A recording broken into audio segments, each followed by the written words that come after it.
I ain't trying to do what everybody else doing, just cause everybody doing what they all do. If one thing I know, I fall but I grow. I always have to check if this thing's filming because I'm never quite sure. It is too. Okay team, so hey, Amber here, also known as Celtic Blonde, and welcome back to another noob review. I know that I call them noob reviews, and that's literally because I don't really know the ins and outs of these bikes. I just get on and ride them. I can tell you the basic specs, but a Google search will probably do a better job than me.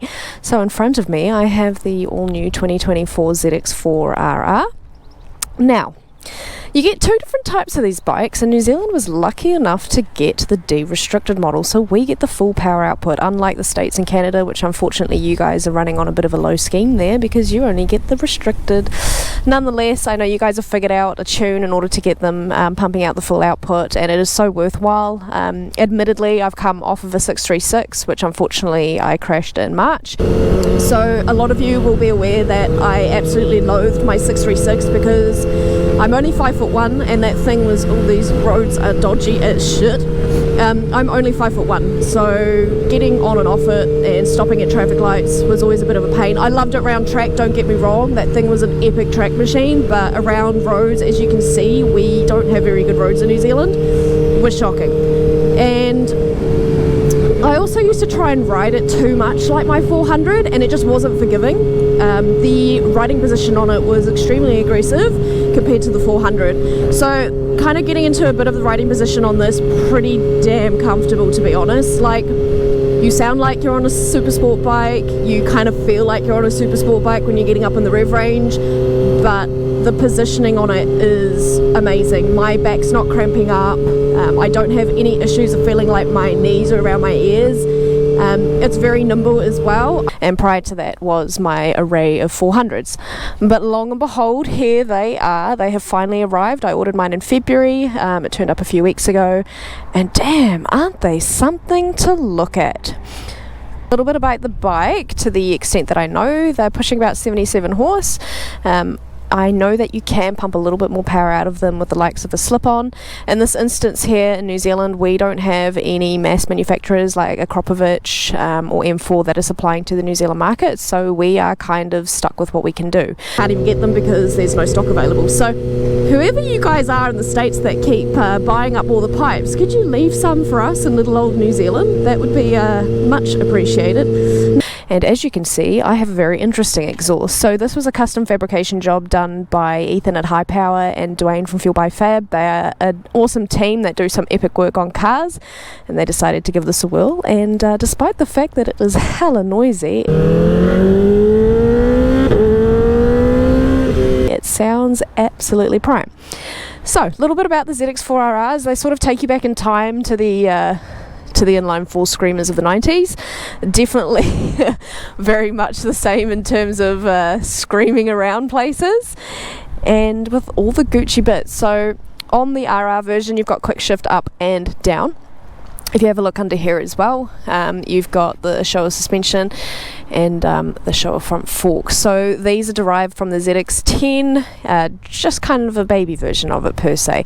And anyone's welcome to clue me up on this because, again, like I said, I haven't actually read the full specs. I just get on and enjoy the ride.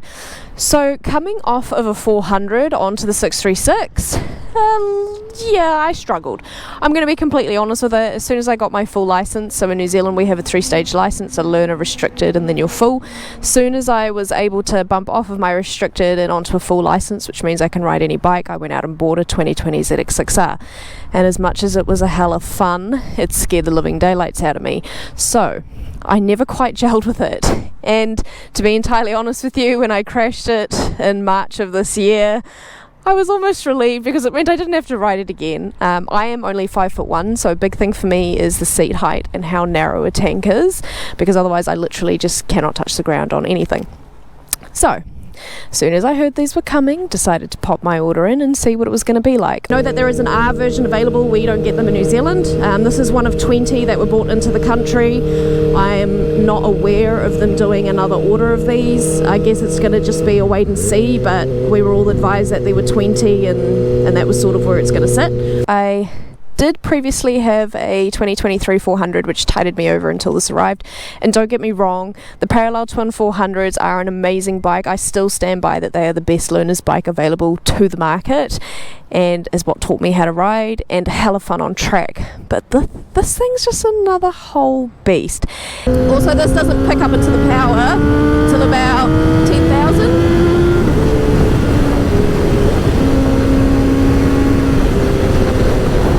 It's a very much a hybrid. It's kind of got the nice ergonomic bits of the 400 with the sound of a 636, or even as some people have said to me, it sounds very similar to a ZX-10 with that particular pipe on it, but it's very much a hybrid.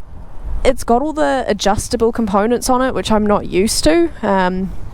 Still kind of getting my head around all of that. First ride out properly was just, it felt horrible, to be entirely honest with you. It wasn't confidence inspiring. They set up from factory, they obviously put quite a lightweight forecoil in it, so it's quite bouncy on the front, and the rear suspension, it hadn't been set up either, so that was just quite bouncy. I just felt like I was kind of wallowing around corners.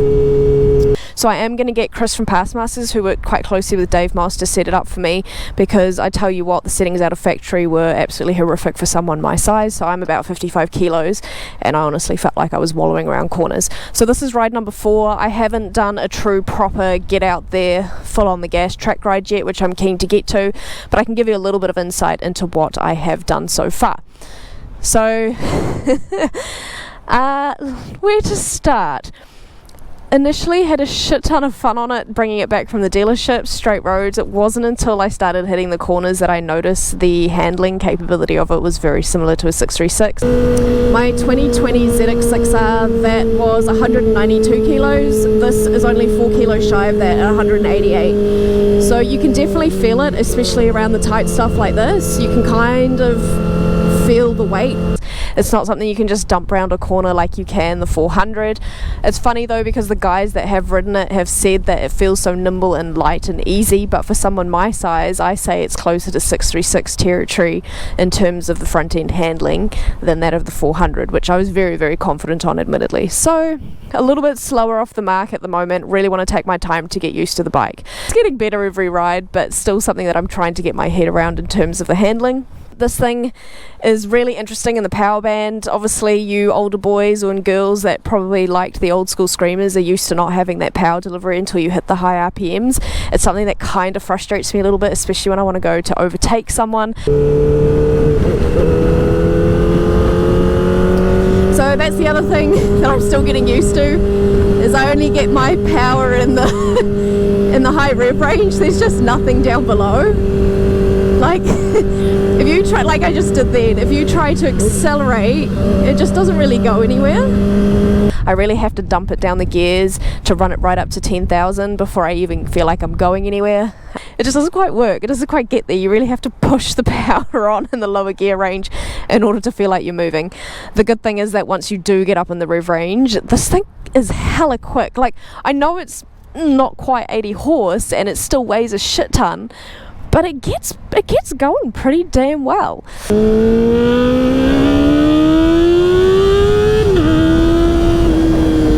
I mean, I would rate this bike so far as a pretty epic in between. For those that are on 400s and not quite ready to step up to the 636, I think this could be perfect. Plus you get a few more bits and pieces on there compared to what was my 2020 ZX-4RR, which is the quick shift down. You obviously get the app that connects and the full digital dash as well. So overall, quite a technologically advanced wee thing.